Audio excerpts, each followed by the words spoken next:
तील धबधबे प्रवाहित झालेत।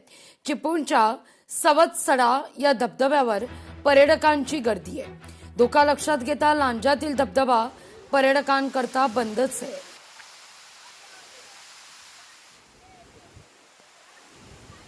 रत्नागिरी जिल्ह्याला सकाळपासूनच पावसाने असलेल्या फटकल्याला पाहायला मिळत आहे। तर नदी नाले ती ओसंडून वाहत आहेत।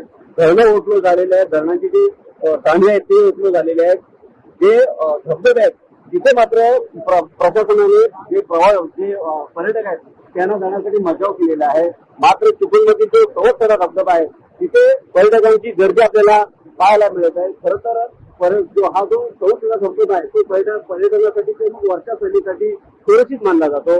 मात्र रत्नागिरीतील जो लांजा आहे, लांजा येथील सवत्सडा धबधबा आहे तिथे पर्यटकांना मज्जाव केलेला आहे। कारण तिथे काही अपघात होतात आणि मग अतिशय जे लोक आहेत ते पाण्याखाली जातात किंवा मग पाण्याच्या ओढ्यावर वाहून जातात। त्यामुळे प्रशासनाने सतर्कतेचा इशारा म्हणून तिथे लोकांना सवत्सडा किंवा शोध करायला आता जाण्यास मज्जाव केलेला हा जो सवत्सडा धबधबा आहे तो जो प्रवासात जे पर्यटनासाठी सुरक्षित मानला जातो। मात्र येताना जी पाखड आहे ती बुडबुडीत झालेली आहे, निसर्गी झालेली आहे। त्यामुळे तिथेही अपघात होऊ शकतात। त्यामुळे स्थानिक प्रशासनाने इथे पोलिसी पुढे ठेवलेला आहे। त्यामुळे कुठेतरी जे पर्यटक आहेत त्यांनी काळजी घेणे गरजेचे आहे।